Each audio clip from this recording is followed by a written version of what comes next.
It was a war zone up there. Curtis Faldo and his crew at Wind Thin Tree Service have spent months up in this Lake Oswego neighborhood helping families with either decaying roots or trees brought down by the storm 1 year ago. But some of it was just the wind pressure against trees that were not used to a really hard east wind. Tuesday, they were removing trees that weren't doing well due to their rotting roots.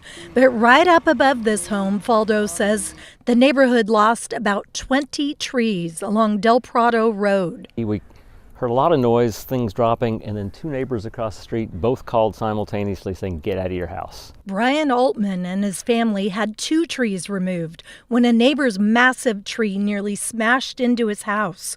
Fortunately, the tree became caught up in his own trees that were cabled together for safety. We're kind of fortunate. There's still homes that people have moved out of that they haven't moved back in yet. Altman said it was Faldo's tree crew that saved the house. I mean, they were out here that day. We were like, they're heroes. 1 year later, Altman has a new first-hand perspective on tree thinning in Lake Oswego. There's some trees that need to be removed, and they probably need to be a little more open and receptive to it. Clackamas County fire crews say this storm was a doozy, but we're sure to get more just like it. All we can do is try to prepare. And I mean, we're right up against it too. So if you haven't really been preparing, it's time to hustle.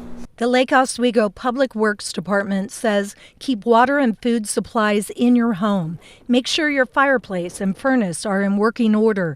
Avoid trees falling on you or your car by staying off the roads. And Altman says take that warning to heart.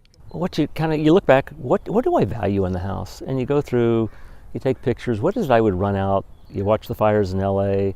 What is it you really value? Take note of it and be ready to run when the time comes. And this is what they tell us. Look for fungus around the base of your tree or the trunk of your tree. And if you're not sure, give a tree service a call. They don't really want to remove trees, even though it's their business. They say they try other techniques to try to save the trees, but it's a lot better than a tree into a house. Back to you. Not to mention the price tag that could go with the ladder. Libby Dowson, Lake Oswego tonight. Thanks, yeah. Libby.